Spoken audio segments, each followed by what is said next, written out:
నమస్తే వీతుడు స్వాగతం ఎలక్షన్ సమాజం తెలంగాణ ఉద్యమంలో తనకంటూ ఒక ముఖ్య భూమిక పోషించిన మాజీ ఎంపీ రాజయ్య గారు ఉన్నారు. వారిని అడిగి మరికొన్ని విషయాలు తెచ్చుకున్నాం. సార్, చాలా రోజుల తర్వాత ఎలా ఉన్నారు? బాగున్నాం.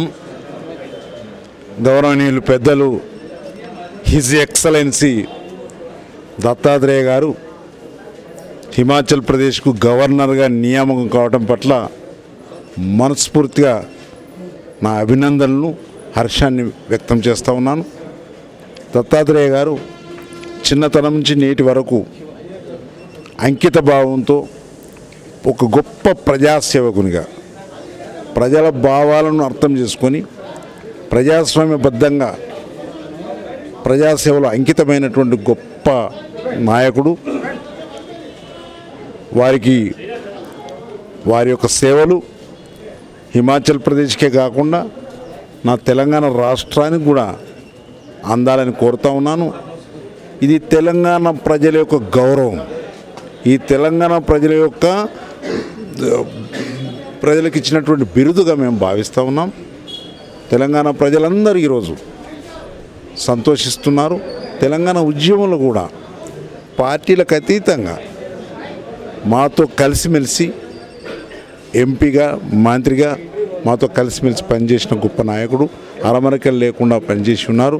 తెలంగాణ రాష్ట్ర సాధనలో మరి దత్తాత్రేయ గారి యొక్క పాత్ర కూడా కీలకమైనదిగా మేము భావిస్తూ ఉన్నాం.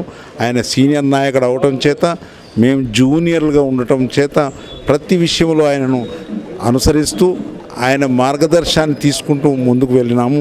ఈరోజు నేను వ్యక్తిగతంగా వారిని అభినందించడం నా అదృష్టంగా భావిస్తూ ఉన్నాను.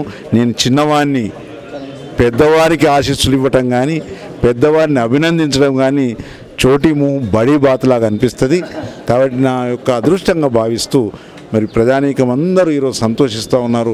వారి సేవలు మరి అభినందనీయంగా ఉండాలని, వారి యొక్క సేవాకాలంలో అత్యున్నతమైనటువంటి విజయాలను అందిపుచ్చుకోవాలని కోరుతూ శుభాకాంక్షలు మరొకసారి తెలియజేసుకుంటూ సెలవు తీసుకుంటా ఉన్నాను. ధన్యవాదాలు.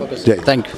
నా పేరు బత్తిని సురేందర్ గౌడ్, బీసీ వాదిని, అఖిల భారత గౌడ సంఘం తెలంగాణ రాష్ట్ర ప్రధాన కార్యదర్శి. ఈరోజు బండారు దత్తాత్రేయ పెద్దల్ని కలవడానికి వచ్చాము. ఆయన సర్వీసులో ఎన్నో చూశాడు. ఆయన గౌరవించి సెంట్రల్ గవర్నమెంట్ ఆయన గవర్నర్ పదవి ఇచ్చినందుకు మేము సంతోషపడుతున్నాం. ఆయన మినిస్టర్ పదవి కూడా చేశాడు లాస్ట్ టైం. ఈసారి గవర్నర్ రావడం ఎంతో సంతోషమైన విషయం. మనకు ఈ తెలంగాణ ప్రజలందరూ ఆయన కొరకు కృతజ్ఞతలు తెలుపుకుంటున్నారు. ఆయన గవర్నర్ పదవి వచ్చినందుకు మేము సంతోషపడుతున్నాం. జై తెలంగాణ, జై జై తెలంగాణ.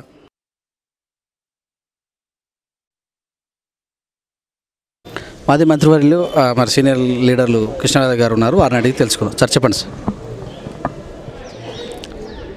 తెలుగు రాష్ట్రానికి, తెలంగాణ గడ్డకు ఒక గర్వకారణంగా తెలుగు బిడ్డ హిమాచల్ ప్రదేశ్ గవర్నర్గా శ్రీ బండారు దత్తాత్రేయ గారిని నియమించడము ఎంతో అభినందనీయము.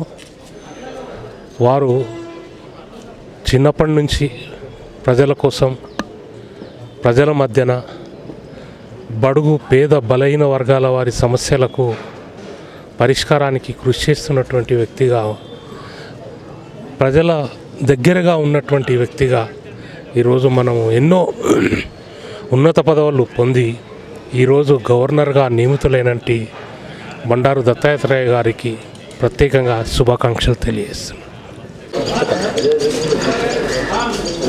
ఈరోజు హిమాచల్ ప్రదేశ్ గవర్నర్ గారిని కలవడం జరిగింది. నిజంగా చాలా సంతోషంగా ఉంది. ఒక అరుదైన గౌరవం కూడా లభించింది. అరుదైన గౌరవం కూడా మనం తెలుగు ప్రజలకి చెప్పుకోవచ్చు. ఎందుకంటే హిమాచల్ ప్రదేశ్గా గవర్నర్గా నియమితైన ఒక తెలుగు బిడ్డ, ఒక సబ్బండ కులాల ఆశజ్యోతి, ఒక బహుజన బిడ్డ, నిజంగా బండారు దత్తాత్రేయకి మచ్చలేని నాయకుడిగా ఉన్నందున ఇలా కేంద్ర ప్రభుత్వం మంచి నిర్ణయంతోనే ఒక అన్నకి పదవి రావడం నిజంగా శుభపరిణామం. ఈ తెలంగాణ రాష్ట్రంలో ఉన్నటువంటి 4.5 కోట్ల ప్రజలు, అలాగే ఆంధ్రప్రదేశ్లో 9 కోట్ల ప్రజలు, సుమారుగా 9 కోట్ల ప్రజలు అందరూ ఆశ వ్యక్తం చేసిళ్ళు. ఎందుకంటే ఇలాంటి మచ్చలేని నాయకుడు ఇలా ఎంతో పేరు సంపాదించుకొని ఎంతో అంచెలంచెలుగా చిన్న వయసులో అంచెలంచెలుగా ఎదిగి అనేక రంగాలుగా అభివృద్ధి చెంది జాతీయ కార్యదర్శిగా, జాతీయ ఉపాధ్యక్షుడిగా కూడా ఒక బీజేపీ పార్టీలో బలంగా ఉండి ఈరోజు హిమాచల్ ప్రదేశ్ గవర్నర్ కావడం నిజంగా మన తెలుగు ప్రజలకు నిజంగా ఇది ఒక గొప్ప పరిణామం. నిజంగా ఇలాంటి పదవి అన్నకు వచ్చినందుకు సరైన గౌరవం లభించిందని మేము అనుకుంటున్నాం. నాకు ఈ అవకాశం ఇచ్చిన మా మీడియా CEO అన్న V3 ఛానల్ వారికి నేను మనస్ఫూర్తిగా అభినందనలు తెలియజేస్తున్నాను, జై భీమ్ తెలియజేస్తున్నాను. Thank you also. జై భీమ్, జై భీమ్.